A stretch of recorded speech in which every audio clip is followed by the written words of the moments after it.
xëy na mënoon na doon ci jamono joo xam ne jamonoy actualité bu ko woo la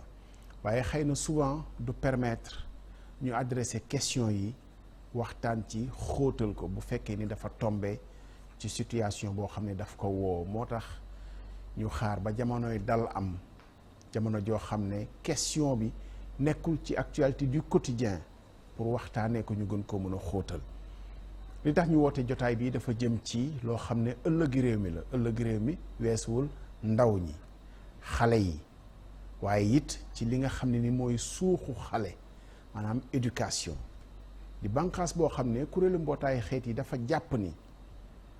ñeenteeli bànqaas la boo xamante ni bokk na ci sax liy sàmm doomu aadama kaaraangeem ak wéram ndax bu weesoo nit ki mën a lekk mën a am dëkkuwaay mën a toppatoo wàllu wér-gu-yaramam bu ñu ci jógee toppatoo njàngam def ci moom xam-xam mooy li nga xam ne mooy wattu kaaraangeem ba tax na ñuy waxtaanee situation wu éducation des enfants en situation d'urgence nag soo ko déggee mooy waxtu woo xamante ne xëy na lu mën a gàllankoor seen njàng dina bari ñeenti at a ngi nii àdduna baa ngi ci situation urgence Covid-19 fan yi ñu génn rek gis ngeen ni mu dellu siwaatee ba tax na ba ñu ciy toll dañu ne woon rien ne sera plus comme avant bu ñu génnee ci Covid-19 waaye loolu benn la rek ci loo xam ne mën na indi urgence ci wàllu éducation ndax mën na doon situation wu guerre maara day taali yàlla nañ ci yàlla musal ba fi mu toll nii fii ci Sénégal mën na doon fitna ndax ku ne xam na ni Sénégal traversé na période yoo xamante ni diggante mars 2021 ba décembre 2023 ci ni nga xam ne sax noonu la ñu tëggee loi d'amnistie bi nga xam ne moo faase lépp loo xamante ni fitna bu lal woon ci réew mi la situation d'urgence yooyu am na gàllankoor yu mu indi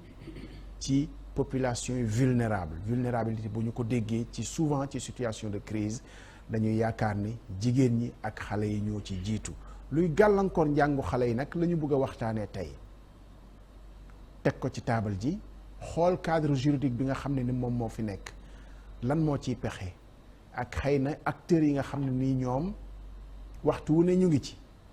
yëkkati seen plaidoyer jiital jébbal ko kilifa yi nga xam ne ñoo ŋànk kilifteefu réew mi ñu am mbégte di ko waxtaanee jamono joo xam ne partenaire à l'éducation yi ñu UNICEF COSYDEP ak état du Sénégal am na waxtaan yu ñu ubbi doon ko waxtaanee ñu profitoo ci di fi dalal ñu ci yey lool pour gindi ñu ci waxtaan wi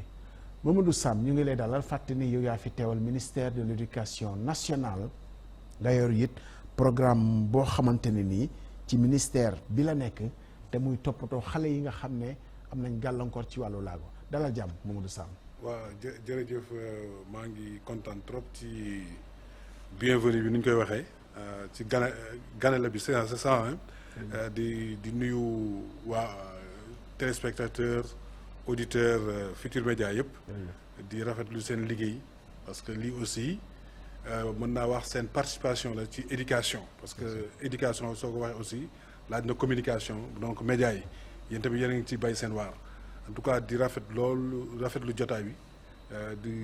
waxta daal ñu ngi fii pour jéem a wax ci mbiru éducation bi surtout nag éducation bi ci temps boo xam ne dafay am ay gàllankoor nu nga ko waxee la yan matuwaay la ci ministère éducation nationale jël pour njàng mi mën a continuer. jërëjëf Mamadou Sam di coordonnateur projet Faire l'école teewal fi ministère de l'éducation nationale Elisabeth Senghor partenaire école la COSYDEP coalition des organisations pour une synergie pour la défense de l'école publique COSYDEP ci loolu lay liggéey ñu ràññee ko ci loolu yow nga yore volet bi nga xam ne mooy RSE Elisabeth dalal jàmm. waaw moo lay fay Abdoulaye di nuyu ñi ma bokkal plateau bi yëpp di rafetlu toogaay bi ak surtout thème bi ñu war a waxtaanee tey ndax ku xam COSYDEP xam na ni ci jàng ak jàngale lay yëngu mais surtout nu ñuy defee ba saay bu ñu yeewoo biir Sénégal képp xale bu fi yeewoo nga mun a dem ci bërëbu jàngukaay yaa xam ndax école la yaa xam ndax ca daara ba la yaa xam ndax ca atelier artisanal ba donc ñu dundoon fi yaa ngi koy wax sànq ay rëkk-rëkk yoo xam ne droit à l'éducation bu xale yi respecté wuñu ko comme ñun dañuy ñëw di jàppale nguur bi li nga xamante ne mooy liggéey bi muy def ndax ce droit doit être garanti par l'État mooy maanaam État du Sénégal daal moo war a farlu ba bépp xale bu fi yeewoo mun a dem ci bërëbu jàngukaay ñu ci gunge État bi di ko ci jàppale fan yi ñu weesi année yi ñu weesi ñu am ci ay rëkk-rëkk COSYDEP comme d'habitude en tant qu'organisation de la société civile ñu ñëw apporter benn réponse pour gunge ci État bi ba nga xamante ne ni ak yelleefu xale yi ci jàng beeg jàngale bi ñu mun ko respecter donc ñuy rafetlu lool jotaay bi di ñaan yàlla di am ci yéene boo xam ne ñi ñuy déglu waa TFM dinañ ci mun a am jàngat di lancer plaidoyer tam fi nga xamante ne parce que comme éducation responsabilité partagée la ñëpp a ko sekk. ñun ñii ñëpp sekk éducation bi ñu mun a jël ay jàngat ci suñu waxtaan bi mun a dem à l'action pour que ce droit yelleef boobu ak boobu ñu mun ko respecter pour bépp xale buy yeewu Sénégal. Elisabeth Senghor responsable RSE COSYDEP moo sañee ni le local de l'étape ndax ñu ngi war a waxtaanee protection des enfants et continuité des apprentissages muy programme bi nga xam ne daanaka moo tënk suñu waxtaan. Abdou Aziz Cissé Abdou Aziz Camara maa ngi lay nuyu yow ngay point focal bi ci département bu mel ni kii Rufisque waaye xëy na mën nañu def géographie ak typologie situation d'urgence yi nga xam ne moo nekk ci réew mi te mu mën a am gàllankoor ci njàngum xale Abdou Aziz dalal jàmm. Voilà, merci beaucoup mon cher esclave Abdoulaye Cissé. Donc je pense que c'est un plaisir de partager ak yow plateau vraiment di rafetlu émission bi sur l'initiative de la COSYDEP. Je pense que comme ni nga ko waxee COSYDEP ci wàllu doxalinam dafa nekk une organisation de la société civile boo xam ne dafa am ba ci ay bànqaas maanaam au-delà du secrétariat national dañu am ay antennes régionales. bépp programme boo xam ne COSYDEP mi ngi koy doxal dafay sukkandiku ci antenne régionale yooyu pour mun ko wéyal tu vois donc ñun nag ñu nekk ci antenne régionale bu Dakar ak nekk point focal à Rufisque maanaam nekk ak acteurs yi maanaam lu mel ni IA inspecteur d'académie yi IEF association parents d'élèves yi ak association communautaire de base yi ak gouvernement scolaire yi donc ak autorité administrative yi ñu nekk ñoom ci base bi di xam jafe-jafe yi fa nekk. Je pense que c'est une occasion tey pour que ñu mën a remonter un peu information yi am ci base bi ak aussi yan activité la ñuy def au niveau local pour accompagner le plaidoyer vraiment sur la protection des enfants et la continuité des apprentissages en situation d'urgence. Voilà un peu xam naa dañ am occasion gën a xuus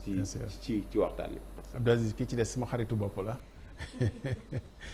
Ramatoulaye Thérèse Diawara Ramatoulaye maa ngi lay nuyu dalal jàmm. Merci beaucoup salaamaaleykum nuyu naa leen di remercier ñi ma bokkal jotaay bi man c'est Ramatoulaye Thérèse Diawara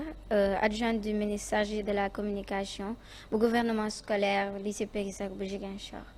mbokki fan mbokki Ziguinchor. Ziguinchor waaw maa ngi représenter les enfants leaders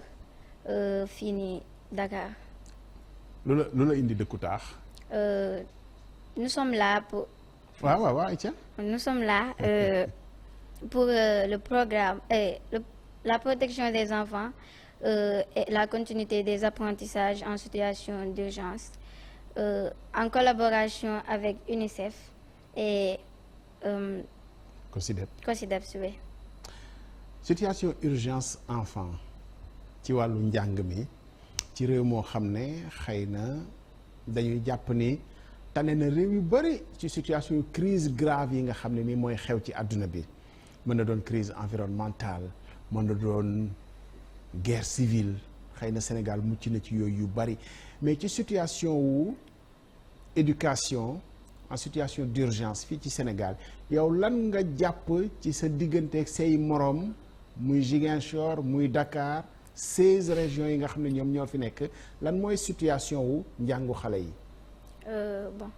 comme ni nga ko waxee instant yi xale yi ñooy ci situation d'urgence parce que bon crise sociopolitique bu amoon fii nii comme je peux prendre l'exemple manifestation yi nii comme ni ñu waxee charité ordonnée commence par soi-même. Ziguinchor laa jógee bon maa ngi ci benn établissement bu tudd lycée Périssac ak manifestation yi dafa amoon ay saccagement yàq ay bureau en général daal dañoo yàq presque lépp lu ci ne à part quelques salles de classe yu ñu desel foofu noonu te c'était très dur di jàng ci façon environnement bi nii bu ñu nekk nii parce que mën naa leen ne amuñu moyens yi daal te on a fait beaucoup d'appels mais bon mooy loolu on n'a pas pu avoir des réactions kii ci biir école bi am na destruction yu bëri pas de salle d'informatique parce que yàq nañ ko surveillance bi même chose bibliothèque même chose lépp la ñu yàq au final ñun ci salle de classe yu ñu nekk sax boo seetee ba seet ci kaw moom c'est pas beau à voir rafetul daal moo waral suñu nekk fii tey pour vous dire que c'est très difficile si lu ñu ne justement su crise amee xëy na sax nit ñi dañuy toog seen kër du ñu jàngi loolu sax peut-être mooy jàmm mais bu ñu jógee ci crise bi ba jàng bi war a reprendrat naka ngeen di dundee reprise bi te conditions yi finalement ce n'est plus réuni parce que li fi amoon as tuut yàq nañu ko par exemple est-ce que reprise bi ça a été facile? Non, reprise bi moom ça peut pas être facile surtout si conditions yi ñu nekk nii on a dit que l'enfant est l'être le plus vulnérable te mënuñu nekk nii à chaque fois crise su amee ñun ñooy victimes yi ñun xale yi ñooy victimes yi moo tax ma dinañ ñëwaat léegi Ramatoulaye Thérèse Diawara élève leader jógee Ziguinchor doon participer aussi à un atelier boo xam ne ni programme bi la ñuy waxtaanee protection des enfants en situation d'urgence ci wàllu éducation monsieur le ministre bu ma sañee ne monsieur le ministre Mamadou Sam yaa fi toogal ministère de l'éducation nationale représentant ministère de l'éducation nationale boo déggee Ramatoulaye mu waxal xale yi Sénégal yëpp xale yi nga xam ne nii jàng moom la ñu war a def ci ñoom te looloo tax aussi peut-être ministère de l'éducation nationale am di porter plaidoyer pour relever sax taux d'alphabétisation parce que Sénégal tolloon na ci jamono yoo xam ne ni taux d'alphabétisation faibloon na tey yéegal nañu ko def nañ ci ay efforts yu bëri mais yooyu su amee moom ay gàllankoor yoo xam ne mooy fragiliser peut-être efforts yi ñuy def yëpp naka la ñuy def pour jël en compte situation yi te mu bañ a doon gàllankoor ci école bi. waaw jërëjëf vraiment maa ngi rafetlu laaj bi di déplorer rek situation bi mu décrire parce que loolu yàq moom baaxul conséquences yi mu ngi nii moom xale la mais mu ngi koy vivre te mu ngi koy wax ci plateau bi donc mu bañoon am moo gënoon léegi nag loolu nag dafay woote responsabilité yi ñu bari ñi doon yàq je pense que tey suñu toogee dinañu di déglu xale bi du mu wax dina seen yaram dina daw loolu nag dafay laaj éducation dafay laaj civisme moo tax ministre de l'éducation nationale Moustapha Guirassy benn ci priorité am mooy l'éducation aux valeurs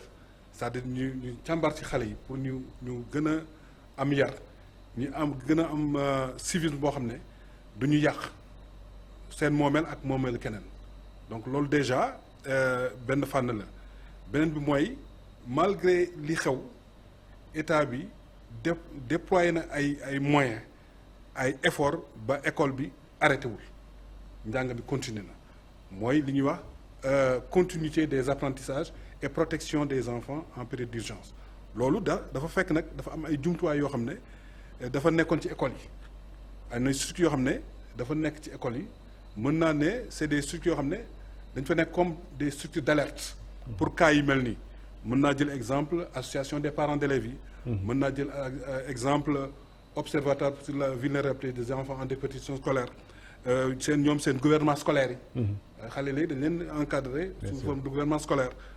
ñun sax au niveau du projet faire l'école dugal nañ ci école yi lu ñuy wax les clubs inclusifs maanaam club yoo xam ne day tax xale yi am waaye laago yi ak ñu amul laago yi mën a nekkandoo mën a jàngandoo donc yooyu yëpp ay mécanismes yoo xam ne tey état bi daf ko def pour mën a aar xale yi mais aussi prévenir situation de crise yu ñu vivre d'ailleurs si Covid-19 bi gis nañu tous les moyens yoo xam ne état bi développé woon na ko déployé na ko. surtout particulièrement au niveau du ministère de l'éducation nationale bien sûr avec le ministère de la santé le ministère de l'intérieur mais dañu def ay investissement yoo xam ne njàng mi amoon na ay gàllankoor mais finalement gàllankoor yi dañ ne parce que on avait mis en place ce qu'on appelle des cellules d'alerte de veille et d'appui psychosocial lu ñuy wax les CAVAP loolu yëpp ak yenn fànn yoo xam ne ay moyens la ñuy mettre en place pour que su yu mel noonu ñëwee njàng mi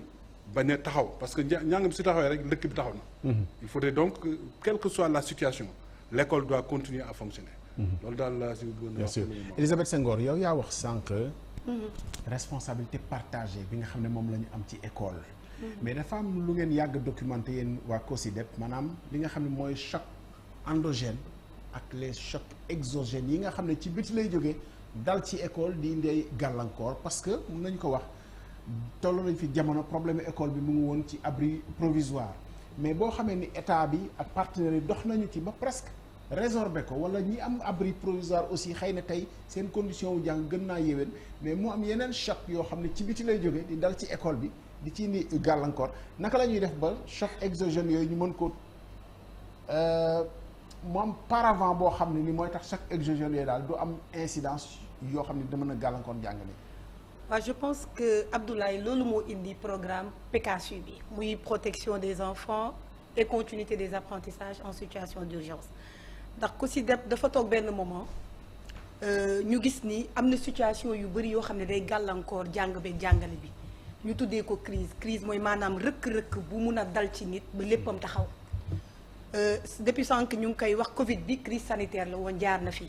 crise sociopolitique bi moo mujj mais am na crise environnementale bi nga xamante ne dans les régions côtières ak à l'ouest du pays au nord du pays je pense à Saint-Louis yoo xam ne depuis des années ndox bi changement climatique bi dem na ba nangu yenn écoles yi ñu délocaliser yenn écoles yi xale yi di dox distance yu bëri pour dem ci écoles yi parents yi déplacé gis nañ inondation yi ni ñu occupé woon écoles yi délocaliser yenn écoles yi donc PECASU di nekk benn réponse boo xam ne COSYDEP daf ko indi pour xool différentes sortes de crises yi environnementales sociopolitiques sanitaires pour indi ci réponse ñu indi ci réponse def ko ci 9 académies yi nga xamante ne 9 régions yi nga xam jàpp nañ ni ñoom ñoo gën a impacté sooy jël ci wàllu crise sanitaire bi crise sociopolitique bi avec toutes les questions sécuritaires dans le sud du pays muy Sédhiou ak ñu tànni Sédhiou Ziguinchor soo demee la crise environnementale la région de Saint-Louis ak les régions côtières salinisation sol bi nga xam ne tey daf soo demee Fatick Kaolack dafa dem ba jàpp école yi ba ñu vétuste murs yi donc ñu ñëw xool bi ñu réfléchir biir COSYDEP ñu dem lëkkaloo ci ak suñu partenaire bi ñuy woowee UNICEF mu nangu ñu ci gunge ñu dem ci académie bu nekk ñu teg fa li ñu naan commission de veille et d'alerte parce que Abdoulaye ñu ngi koy wax xam nga crise dafay nekk lu ñu bett waaye suñu amee kuréel boo xam ne su jàmm amee si lay réfléchir di anticiper ci li mun a ñëw ba teg ci ay jéego je pense que dinañ amoindrir comme li ngay wax choc bi ndax war nañu préserver école bi ak crise bu mu munti nekk jàpp nañ ni ñun ma jël exemple Syrie maa ngi koy wax ak Palestine c'est des pays yoo xam ne ils sont depuis des années en situation de crise extrême parce que crise soo koy xool ak UNICEF ñoom dañ koo def par typologie ak par niveau ñun amaanaam yegguñu niveau boobu mais ñoom niveau extrême la sooy xool Palestine ak Syrie xale yi dañuy xëy saay bu ne di jàngi Palestine def nañ sax ay tunnel xale yi dañuy xëy di jàngi donc ñun Sénégal si on fait face yenn situation de crise yi jàpp nañ ni warul impacter ba école bi war a taxaw parce que ci crise sociopolitique bi ñu mujj génn sax à un moment donné dañoo tëj université yi tëj école yi pour mun a aar xale yi donc jàpp nañ ni war nañ am dispositif bu ñu fi teg ba ñun COSYDEP loolu lañ def premier bi ñu njëkk def mooy ñu analyser situation bi xool académie bu nekk ban crise déjà lay jànkonteel ak nan lañ ko mën a prévenir ñu teg ci académie mu nekk li ñuy wax commission de veille et d'alerte ñu boo xam ne day regrouper parents d'élèves yi inspecteurs yi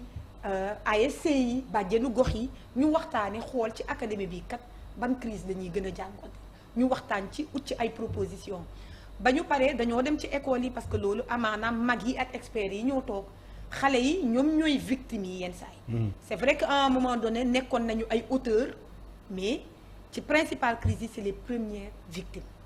ñu dem ci xale yi waxtaan ak ñoom à travers les gouvernements scolaires sànq Sam mi ngi koy wax muy kuréel bi nga xam ne ministère moo ko fi teg pour mun a faire participer les enfants ñu leen di déglu bañ demee ci gouvernement scolaire yi ñu waxtaan ak ñoom ñu lëkkaloo ak ñoom ñu def li ñu naan débat public boo xam ne dafa am benn leçon inaugurale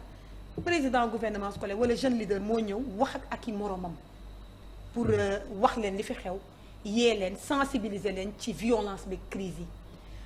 débat public yooyu noonu après ñu animé ko ñu am ci ay propositions yu jéggi yoo xam ne ñun sax on s'attendait pas à ça de la part des enfants pour dire juste que yenn saa yi xale yi dañ leen di xeeb mais les bonnes solutions peuvent venir des enfants te ci PKSU bi COSYDEP loolu la gis ba ñu jógee foofu yemuñu fa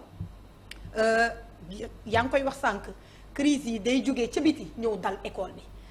donc am na fu muy jógee ci population bi ci communauté yi beneen fànn bi mooy ñu waxtaan ak communauté yi ak jeunes yi parce que sooy xool Sénégal ci dernier recensement bi plus de 50% de la population moins de 19 ans plus de 48% moins de 15 ans donc loolu soit daa nous interpeller bépp politique bu ñu munti jël bépp action bu ñu munti jël il faut que ñu boole ci jeunes yi ñu déglu leen ba ñu paree dañoo def ay émissions interactives ci langue locale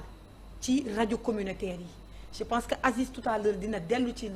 loolu waaye itam beneen fànn bi mooy renforcement de capacité acteurs yi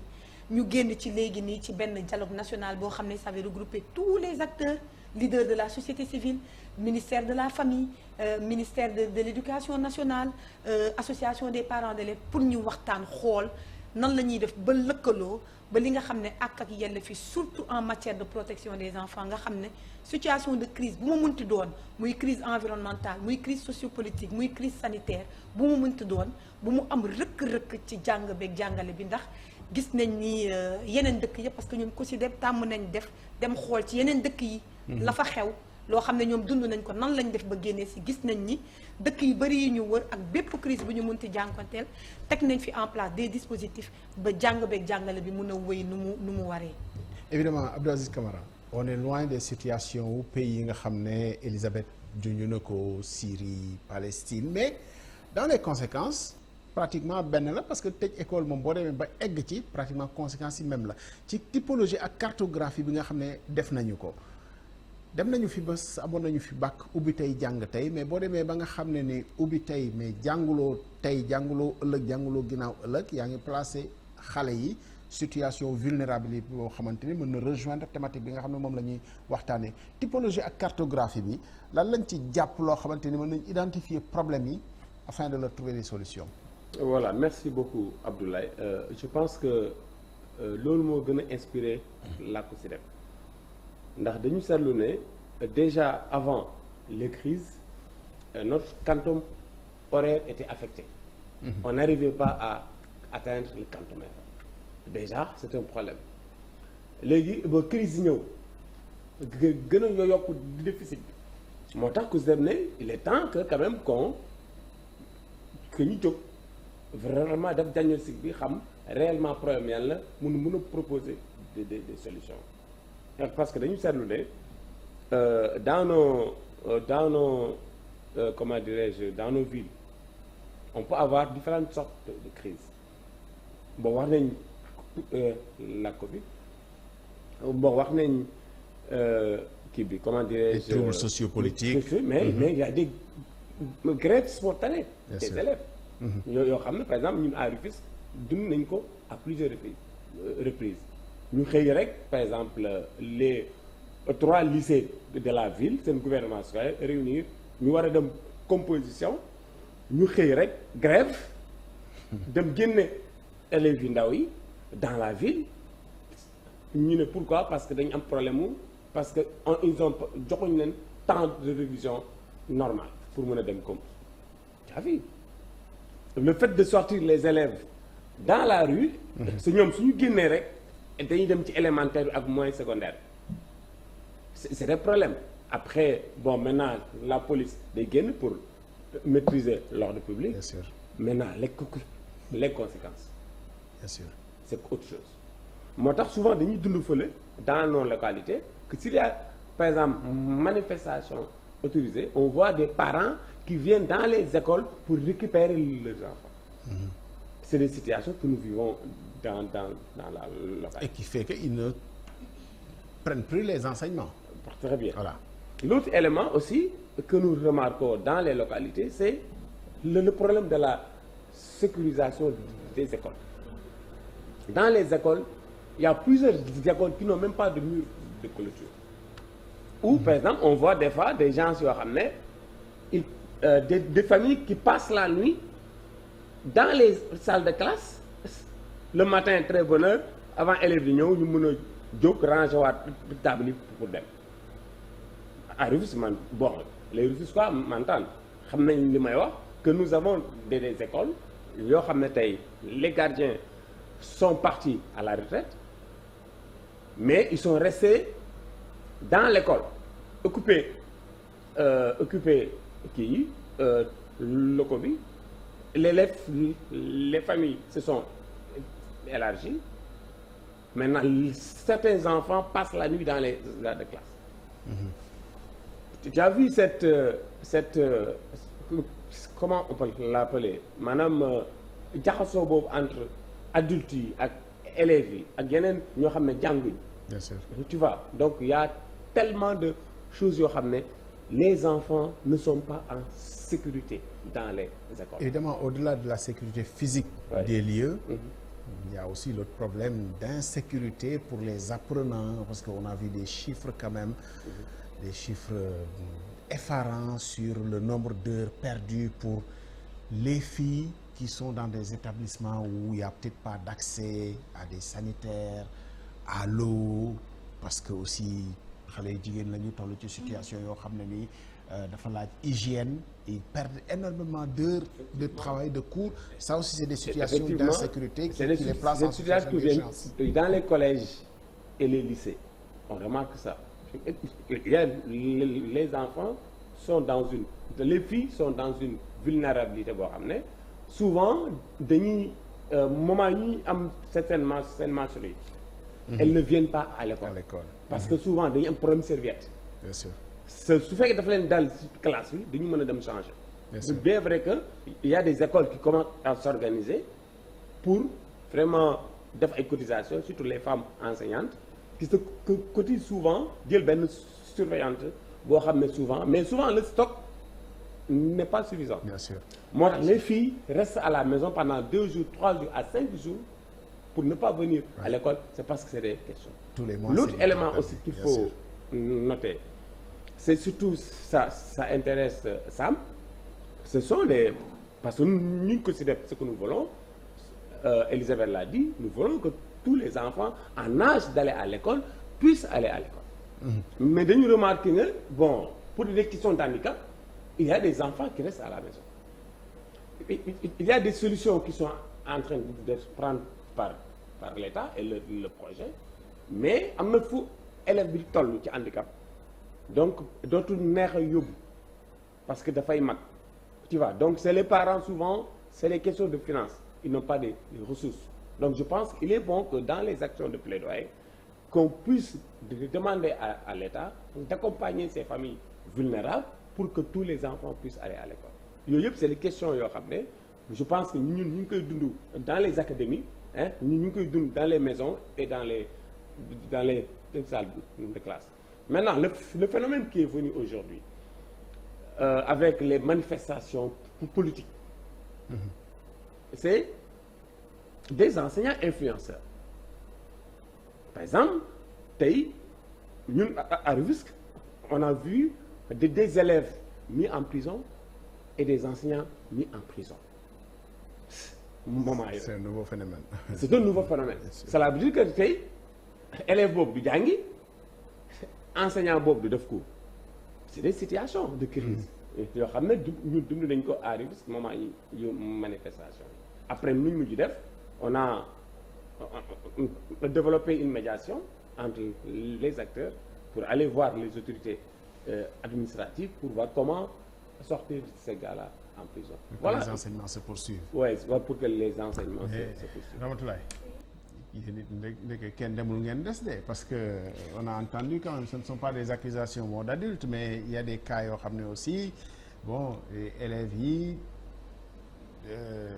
kenn demul ñu des comme on dit même si ay xale lañ mais yéen en tant que structure bi nga xam ne yéen a njabootee ñëpp dans les gouvernements scolaires naka ngeen di def ba xëy na du am ay déperdition du am ay peut-être ay élèves yu jël ay initiative yoo xam ne mën na yàq liggéey bi ngeen di def yëpp ci groupement yi ak gouvernement scolaire yi par exemple. sensibilisation rek sensibilisation waxtaan ak suñuy camarades entrer dans les classes comme manifestation bu amee parce que l'école elle est apolitique franchement parler loolu dañ ko nar a génnee foofu noonu et sur ce dañu nar a dem waxtaan ak suñuy camarades def benn sensibilisation pour conscientiser leen parce que am na ñeneen c'est parce que xamuñu moo taxit xamuñu conséquences yi. Bon pendant les manifestations amoon nañ benn camarade bu ci décédé mais on se dit que bon c'est parce que xamul kii conséquences yi moo tax mu dem mais boo toogee nga wax ak nit ki nga ne ko bon boo gisee on interdit bu ñu nee manifestation rentrée ou quelque chose de ce genre il faut que ngeen dem entre camarades on se comprend. bu ñu waxtaanee rek dinañu juboo. mais lan ngay dégg ci puisque c'est un exemple très concret sa camarade bu nekk ci gouvernement scolaire bu dem génnee ñeneen parce que dañoo bëgg am temps révision bu doy évidemment revendication bi c'est légitime mais loolu naka la ñu koy appréhender question bu mel noonu. est-ce que solution bi mën na jóge ci loo xam ne li muy yàq moo ëpp li muy defar parce que solution wu nañu grève parce que dañu bëgg temps wu révision boo ko xoolee bu baax li muy yàq moo ëpp li muy defar. waaw c'est vrai li muy yàq moo ëpp li muy defar mais bon on peut dire que parfois ça en vaut la peine xam nga rek boo bañ a jàng mooy loolu mais bon c'est parce que bon man comme ni ma la ko waxee rek la plupart moom xamuñu conséquences yi. boo gisee man je me dis comme exemple bu ma nee man bëgguma jàng xam nga normalement ndax naa bàyyi sama camarades yi ñu jàng. mais du ma ko def damay ne non comme man du ma jàng ñoom tam duñu jàng bàyyi ma dem yeneen yi xam nga yëfu égo la quoi nga dem nga ne non bàyyi ma génnee ko moom bu mu jàng comme ça man du ma jàng moom du jàng léegi bu ñu ñàkk ñun ñëpp ñu ñàkk. mais loolu soppeekuwul ba léegi. non loolu jamono ñoom grand Sam loolu moo amoon. non loolu muy am woon amul woon loolu. non loolu suñu génération bi la je crois. génération bees bi la mais Ramatoulaye je pense que c'est important aussi ñu wax ko je pense que am na loo xam ne nii mu ngi jóge ci influence su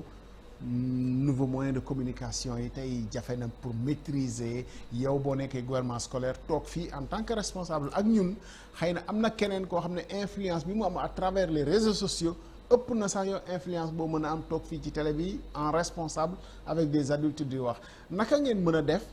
ba yéen en tant que xale en tant que ndaw aussi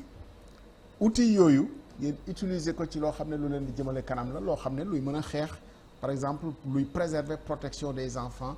dans les situations là d'urgence. bon ça si les enfants leaders ñoo si nar a jàpp ñoom suñ si jàppee bu ñu toogee ñu waxtaan ak suñuy camarades nar ko passer à travers les réseaux sociaux les médias comme ni ñu ko defee nii je crois que ça va aller juste enfants leaders yi comme ni ñu amee bon. mën naa ne formation leadership bi nii mën nañu waxtaan ak suñuy camarades à travers les gouvernements scolaires et cetera comme ça ñu mën ci génn suñu bopp. da ngaa nuru politicienne de. kan man yow mi waaw non dama politicienne. Modou Sam je pense que c'est important ñu dégg comment Ramatoulaye elle parle. Et surtout comment elle adresse les problèmes qui viennent de la base. Évidemment on connaît les problèmes mais peut-être. Les moyens de les appréhender sont très difficiles. Quel est le cadre législatif, le cadre réglementaire? Déjà est-ce que am na cadre réglementaire boo xam ne moo fi nekk pour préserver ko moom mii ak yeneen i xaritam yoo xam ne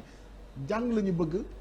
te bëgguñu choc endogène ak choc exogène ñëw mën leen a gàllankoor ci wàllu woowu. waaw mooy lu ma wax léegi rek xam nga aussi école institution la dafa am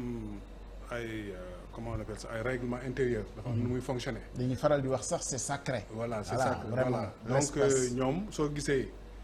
ministère de l'éducation nationale installé ay gouvernement scolaire c'est pour que pour responsabiliser les élèves. ñuy wax seen biir impliquer leen. lépp du ñu parce que gouvernement scolaire man j'ai été proviseur ci conseil de gestion bi le gouvernement scolaire est représenté. Donc dans la gestion même de l'établissement de l'école ñoom ils ont leur parole ils ont leur mot à dire dans la gestion de l'école que ce soit dans la gestion pédagogique financière administrative ils sont responsables du comité ils sont membres du comité de gestion loolu yëpp c'est pour que l'élève soit imprégné des réalités de l'école, mais en même temps aussi soit responsable. Et j'avoue que depuis l'installation de ces gouvernements scolaires, on a remarqué qu'il y a eu moins de grèves dans les écoles. Avant, comme de notre temps, c'était tout le temps pour un rien, on sortait quoi. Mais maintenant, c'est beaucoup plus organisé avec le gouvernement scolaire. S'il y a un problème, le gouvernement scolaire anticipe, vient poser le problème au niveau de l'administration, et l'administration essaie, par ses moyens, de le régler, ou bien de convaincre les élèves de patienter pour que le problème soit réglé en long ou moins terme. Donc, loolu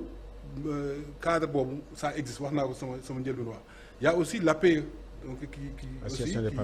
qui est représenté dans le conseil de gestion. Le conseil de gestion bi moom moo nekk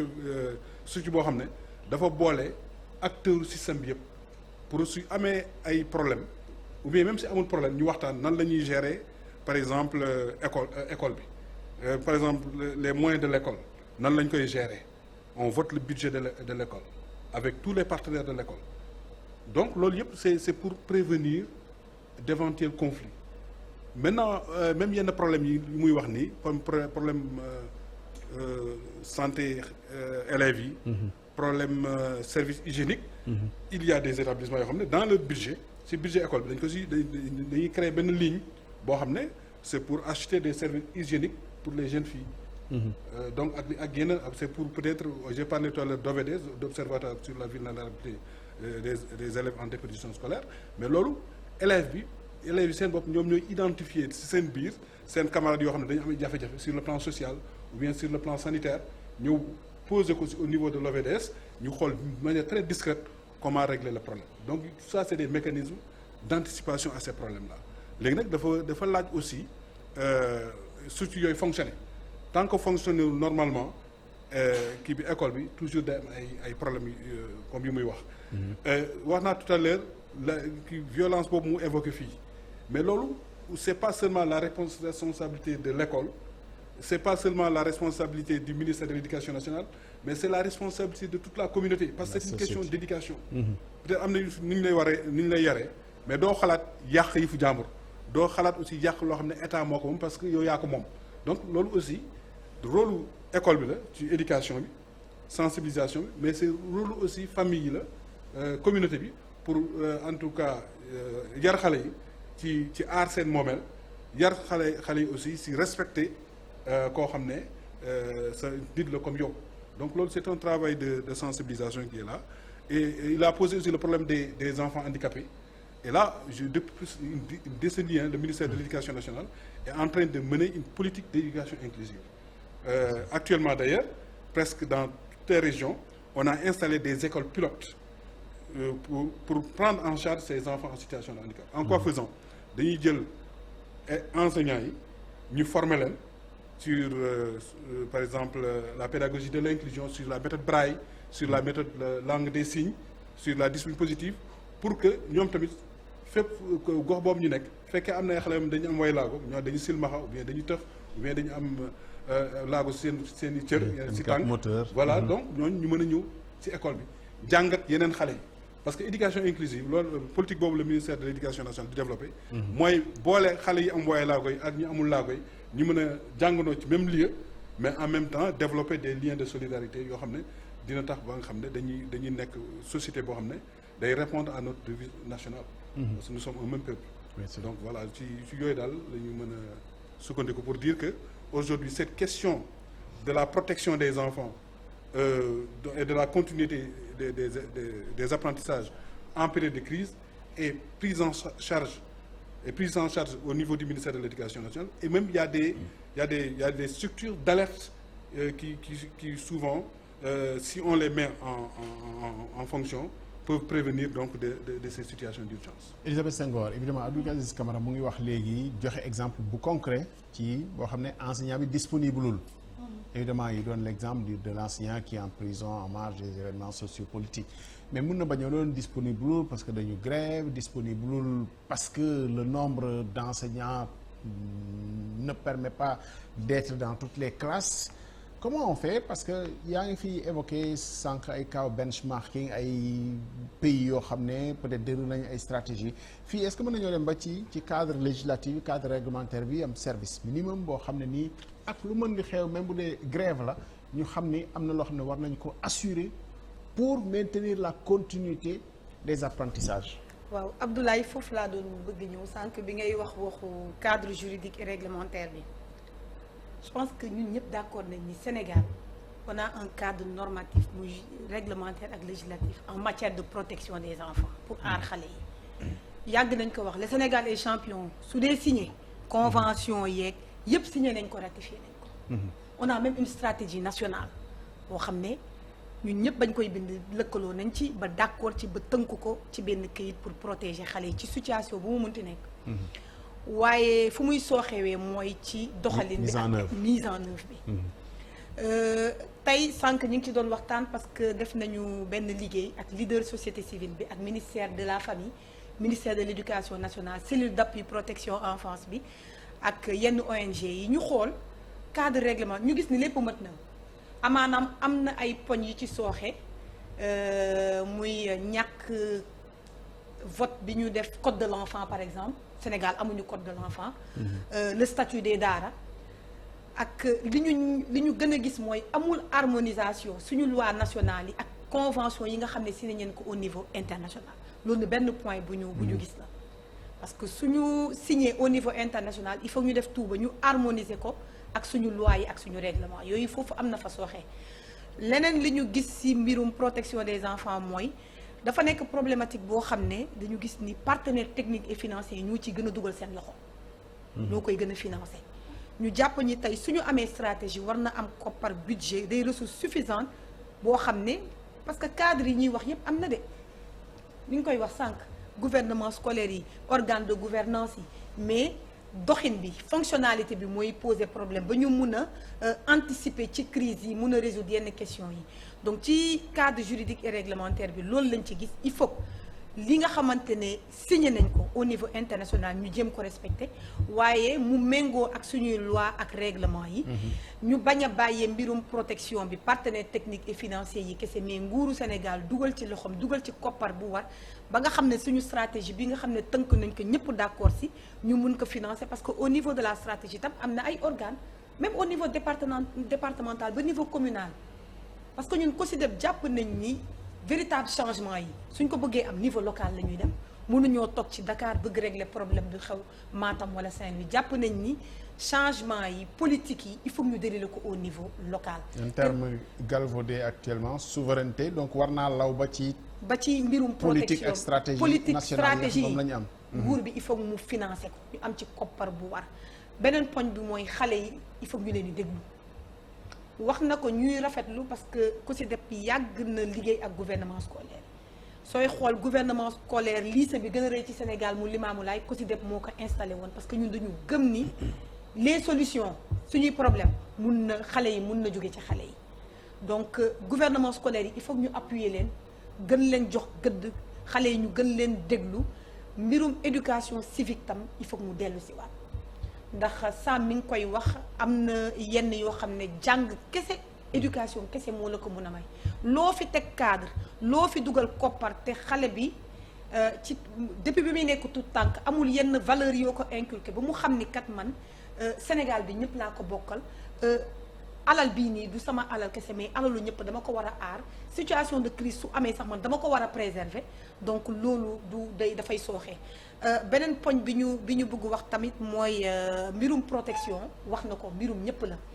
mais encore une fois crise su amee ak bu mu mënti doon c'est les enfants qui sont les plus touchés physiquement ak émotionnellement dañ koy fàtte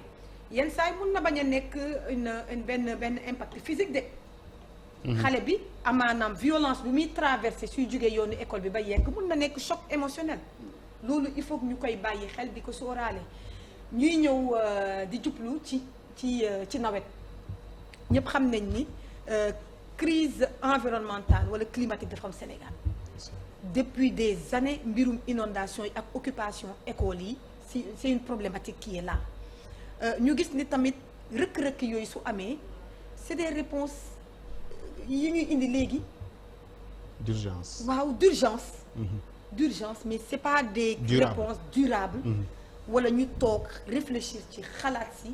ba mu traverser le temps donc loolu tam ñu en tant que COSYDEP parce que on a une cartographie sur les inondations COSYDEP def na cartographie boo xam ne bépp école bu nekk ci région de Dakar risque d'inondation xam nañ ko ndax dafay inondé ndax du inondé ndax su inondé dañ koy occuper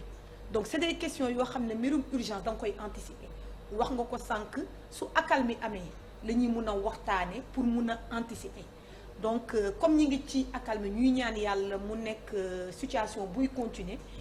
dañu war a gëstu poñ yooyu noonu yëpp ba mun ci am ay solutions yu durables parce que mbirub situation d'urgence il faut être dans des réponses adéquates mais des réponses qui s'inscrivent dans la durabilité donc loolu mu nekk poñ boo xam ne ñun soxal nañu. Abdou Aziz évidemment problématique bi mën na doon ñaar yoo xam ne mën na am conflit entre xale yi la ñuy def ci ñoom mais ñii indi facteurs yi nga xam ne ñooy déstabiliser adultes yi la. naka la ñuy def est-ce que dañuy rattraper di def ci xale yi pour en perspective de ëllëg wala mag ñooñ ci boppam mën nañoo xalaat aussi jubbanti leen. waaw je pense que bon man li mu ci xalaat ci wàllu solution yi. il faut que ñu laal cadre juridique il faut que ñu renforcer ko mais c'est vrai que Sénégal Elisabeth l'a dit c'est un bon élève en matière de ratification parce que la Convention des Nations Unies sur les droits de l'enfant ñu ngi ko jël en 89 Sénégal mi ngi ko ratifié en 90 donc ça veut dire que ñun xaaruñu sax automatiquement on l'a ratifié mais malheureusement dans l'application ça fait défaut ça c'est un problème. mais code de l'enfant bi ñu amul bon code de la famille yóbbaale na ko waaw mais xam nga foofu aussi bon je pense que foofu aussi ba léegi des na parce que il faut ñu méngóole ko jamono c'est important parce que fu mu toll nii jamono dafa évoluer donc kon les codes et les lois là dafa laaj ñu réviser ko loolu moo tax ci séminaire bi dans les recommandations on a parlé du renforcement du cadre réglementaire et juridique tu vois de la protection de l'enfant loolu day indi ñu ma wax ci beneen solution mooy sur le système de pilotage et de coordination de l'enfant parce que c'est une question un peu transversale boo xam ne qui est à cheval entre différents ministères ku ci ne par exemple su ma jëlee ñaari ministère mais le ministère éducation nationale mi ngi gérer volet le droit à l'éducation faut le gën a mettre le focus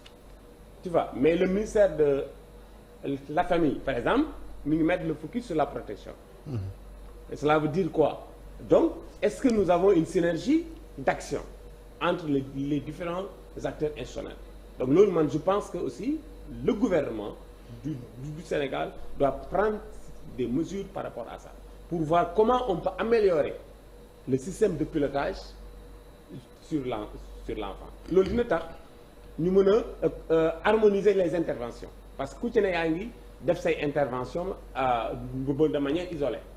je pense que loolu du bénéfice su enfants yi puisque nous avons les mêmes cibles nous devons vraiment travailler sur l'harmonisation des interventions te loolu gouvernement bi moo ko mën a doxal ñun lu ñu mën en tant que société civile c'est mener des actions de plaidoyer. Troisième élément de solution c'est le financement de l'éducation nous sommes dans un pays boo xam ne tey l'éducation bon wax la rek nii mais xaalis dugg fa parce que le ministère de l'éducation nationale soo jëlee budget en grande partie c'est le fonctionnement salaire lay fay léegi ñun ñaa ngi foog ne milliards yooyu ñu jox ministère de l'éducation nationale c'est pour investir sur l'éducation non c'est pour payer les salaires des enseignants donc non c'est la non. mais les enseignants qu'est-ce qu'ils font à l'école? Non d'accord c'est l'éducation des enfants. D'accord non je suis d'accord ce que je voulais dire c'est l'investissement. Ouais je veux que par exemple tey le gouvernement mette plus de ressources financières alloue plus de ressources financières au ministère de l'éducation nationale pour que le ministère de l'éducation en dehors du fonctionnement puisse avoir des projets pour avoir des interventions efficaces et efficientes sur la protection de l'enfant sur la prise en compte sur la protection de l'enfant de manière générale. Elisabeth wax na ko lu ci bëri intervention yi am c'est des partenaires techniques et financiers alors que ñu ngi xaar toujours ministère mi ngi xaar toujours am partenaire je pense qu'aujourd'hui, l'État doit revoir le financement de l'éducation. Il est temps que nous, ay lu ñu daan wax 40 pourtant yooyu yëpp c'est des bala. Il faut que nous sommes des Sénégalais. On doit se dire la vérité. Xam nga ressources yi am na. Il faut que l'État puisse, je pense que le nouveau gouvernement ñu ngi ciy travailler. Il faut que ñu mën a xool fan la priorité nekk. Éducation, investir sur l'enfant, c'est investir sur l'avenir de la nation. Je pense qu'on doit allouer plus de ressources financières au ministère de l'Éducation nationale pour que ñu mën a jël en charge correctement l'éducation des enfants. Je pense que loolu aussi c'est un cri de cœur que ñu mën ci parce que ñun ko ci def li ñu intéressé ñun mooy renforcer l'éducation publique. Pourquoi? C'est parce que nous sommes dans un pays en voie de développement. Les familles sont pauvres. ñëpp amuñ moyen ressources pour mën a yóbbu seen doom école privée. Donc si l'État ne met pas de ressources suffisantes dans l'éducation, il y aura des enfants qui seront laissés en rade. moo tax ñun ko ci def ñuy continuer di def plaidoyer pour la défense de l'éducation publique pour que tout le monde ait les mêmes maanaam chances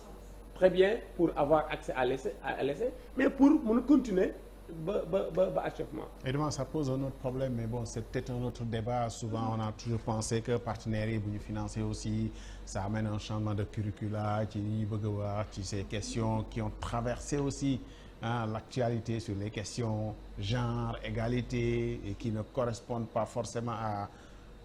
la vision que nous on a du code de la famille et de l'égalité de genre d'ailleurs, mais ça c'est peut-être un autre débat qu'on aura l'occasion vraiment de faire, mais sur cet aspect-là des ressources, monsieur Mamadou Sam, comment on fait? Oui, moi je pense que nous disons la même chose. Oui, exactement, c'est ce que j'allais dire. Quand on parle de budget de fonctionnement, c'est toujours l'éducation, parce que pour qu'il y ait éducation, il faut qu'il y ait des enseignants. Maintenant, je suis d'accord avec lui qu'il faut peut-être renforcer davantage les ressources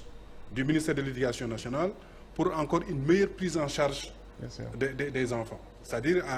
investir carrément sur l'élève. Et je pense que ça, c'est l'une des priorités du ministre de l'Éducation nationale, Moustapha Guirassy, qui met l'élève au centre donc, de ses préoccupations politiques, la centralité de l'élève. Je pense que ça fait partie des priorités. En plus de l'environnement, donc de l'amélioration de l'environnement scolaire, mais la centralité aussi, c'est l'élève. Je pense que partout où donc il intervient, généralement, il met en exergue cette centralité de l'élève, mais aussi de l'amélioration de l'environnement de l'élève, qui inclut ce problème de toilettes, de blocs sanitaires, etc., pour en tout cas donner à nos enfants un meilleur cadre pour leur permettre donc de s'épanouir librement, mais aussi dans de très bonnes conditions pour donc une scolarité bien meilleure que ce qu'on est en train de vivre, ce qu'il a décrit. Et je pense que ça a commencé aujourd'hui avec c'est ProZap, je pense. Donc c'est ce projet qui va dans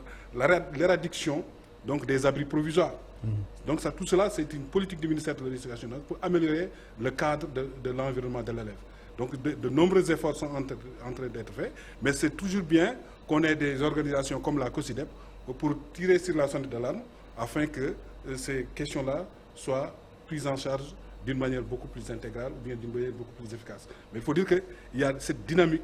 en tout cas des nouvelles autorités, d'aller vers une meilleure amélioration des enseignements apprentissages à travers la prise en charge de l'élève, mais aussi l'amélioration de l'environnement scolaire. Ramatoulaye. Oui. bul ma xool bii woowam du yàgg man bul xool Elisabeth yàgg président mu ngi lay seetaan président Bassirou Diomaye Faye. D'accord. Imagine que mu ngi lay seetaan imagine que enfant leader nga représenter le gouvernement scolaire représenter les élèves leaders. Quel serait ton message? Alors ta caméra elle est là-bas soxloon nga may xool voilà moo nekk ne jàkkaarloo sa caméra moo nekk ne bi nekk ci wetu Elisabeth. donc boobu laay bàyyi nga jàkkaarloog moom jàkkaarloog le président Bassirou Diomaye Faye xam nga il avait reçu dernièrement d'ailleurs des jeunes enfants des élèves. Imagine que moom moo jàkkaarloog yow loo koy wax. Avec les enfants leaders mes frères et sœurs bon on a décidé. T'as pas envie de regarder le président les yeux dans les yeux face caméra. De dire au président de vouloir bien nous recevoir pour qu'on puisse nous-mêmes donner nos propres recommandations face à face avec lui. Bon, mais on doit être accompagné par mooy ministère bi nga xamante ne mooy chargé ci les affaires familiales. yow familial nga féetale sa bopp. donc dama naan ministère de l'éducation nationale au ministère de hein. Voilà, c'est le message dont on voulait lancer au nom des enfants leaders, mes frères et sœurs. Merci beaucoup Ramatoulaye. Merci beaucoup. ñu ngi lay sant di la gërëm bu baax ah. avant ñu commencé mën na da ngay tombé capuche bi am déet mais bon tam tu n'as pas tombé la capuche yaa fi xutba gi kon ñu ngi lay gërëm di la sant merci beaucoup. Merci beaucoup. En te souhaitant un très bon retour à Ziguinchor. Merci beaucoup. Seen école bi finalement c'est defar nañ ko quand même.